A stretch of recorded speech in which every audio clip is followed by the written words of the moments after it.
Should the next Doom game have microtransactions? Some people say they're really dirty like a marauder sneaking up behind you. I mean, you never know when they're going to attack. Right, and then I'm going to go over everything today and talk about if they should or should not be in the game for the next Doom game. Okay, I'm hiding down here. He can't see me now. Some microtransactions are overpowered, some might say. For example, what if you could pay $5 to blow on a marauder and kill him? Like this. Watch. Boom. Paid $5. Easy enough, right? A little unfair? So to further prove my point, I created 10 microtransactions for the next Doom game that would tick the community off. Let me prove my point to you. So the first one, celebrity skins. Maybe you play as Ninja, Gordon Ramsay, maybe you play as Amaranth if that's your style. That would tick the community off because, well, it's a popular thing, but really I don't see any harm in it. Although I know the emote thing, the Fortnite dancing, that would tick people off, but it's actually in Doom 2016 first. How about that? And if I had a skin in Doom Eternal or the next game, I'd probably play it. How about, I don't know, $5 a skin? What's that sound? 500 Slayer bucks, okay? Next up, the Marine Pack or the New Blood Starter Slayer. So this is a special starting offer in the first 48 hours of the game for $5. You start the game with an extra weapon mod with a 25 extra health, armor, ammo. You get a Slayer skin, a name tag on your chest, a badge by your name. It gives you an advantage at the start. However, not as bad as the advantage as one we'll tell you about in a second. The thing about this one is it will give you a good starting point but not be too overpowered, and you have some cosmetics to go along the way as well. I'm also going to tell you about some of the secrets of these microtransactions and what really sets them apart from all of the others. Okay, how about the Slayer's Pack? I don't know, maybe $100. You start the game with all the keys and all the weapons, all the upgrades from the start, an extra 25 health and armor over the cap, and a free skin. This one I see as problematic because you have a new player coming into the game buying this new pack here, right? And then he just gets used to all these new weapons and mechanics. It's overwhelming. It's too much. They drip feed things to you in 2016 and Eternal for a reason. They work up with your dash and your blood punch all the way up to all of your runes so you can learn things step by step. Whenever I give people tips on Eternal, I always tell them, do things one by one, drill it in your head. That's why you don't get 17 new mechanics at the same time. It would also completely throw out the balance of the game. The first level would be way too easy and the last level would be normal with it. And things are just way out of whack. It's not a good way to learn the game. It's not a good way to teach the game. It's just not a good idea for this type of game. So you have these little packs, they trickle in people over time, and eventually they spend a lot more. There's a secret to that. I'm willing to bet a lot of people don't know about it. We'll talk about that here in a second. So we have the friendly Sentinel Wolf, like in Exultia, you could use that one as well. That's not too bad. Or the classic backpack. Here's where it gets really predatory, okay? You have 1,000 coins, Slayer bucks, whatever it is. The first time you buy it, it doubles your ammo. Great, just like the classic, very unbalanced and would really tick a lot of people off. What if you buy it again? You get triple, you get quadruple. Let your wallet be your judge and your guide as to how much ammo you want to have and how thick your credit card is, well, they're all the same length, or thickness rather, to know how much you benefit your Slayer. So now, I really wanted to get nasty with these, and I'm so sorry if I really enrage anyone. So, a Soul Sphere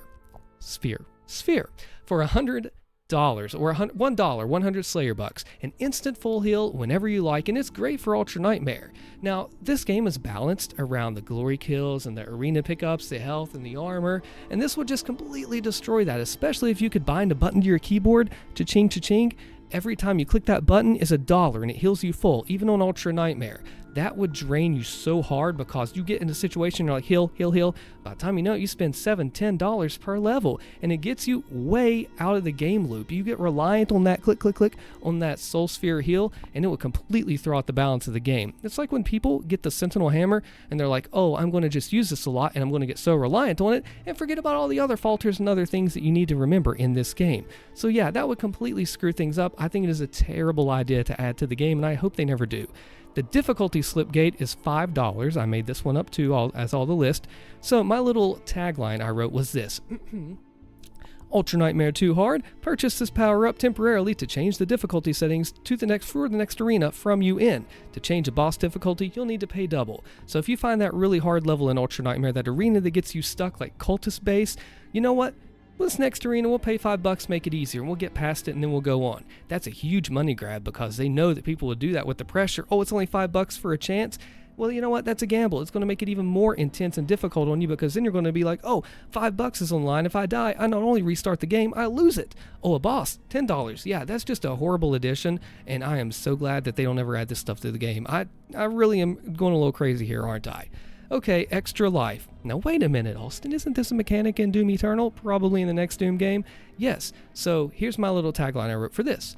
Put a quarter in the machine, how about 5 bills? If you need that extra life for Ultra Nightmare, or the new Extra Lives mode where it's normally limited or nothing, you got it. So that's where the problem lies. You can use these extra lives in Ultra Nightmare, completely devaluing the whole thing, right? And then you will pay $5, more. They could save your Ultra Nightmare run in 10 hours of play, sure, for $5, which is a worthy trade-off, but look at that. You get so reliant on something that'll screw your game balance, and the $5 might be worth losing all the hours, but it would be a terrible addition to the game. I would hate to see that. Okay, so what about this? Whenever you die on Ultra Nightmare, the game pauses, and it asks you, do you want to spend an extra 500 Slayer bucks in the machine to continue?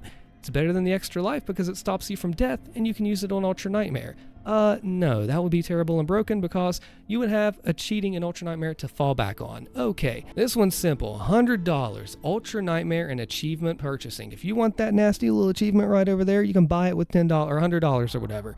Too lazy to actually do the work? Then you can buy it. Just kidding. Well, this is really predatory and bad because you'd have people racking up achievements and their mom's credit card bill would be going through the roof and somebody would have to do some explaining. Not me, because I made these up, but I don't actually want them in the game. This one's probably one of the worst ones yet. I'm so sorry. It's called Battle Mode Victory. Now, I've got a little blurb here, and I'm going to be your little salesman, and you tell me if this sucks or if it doesn't. It sucks.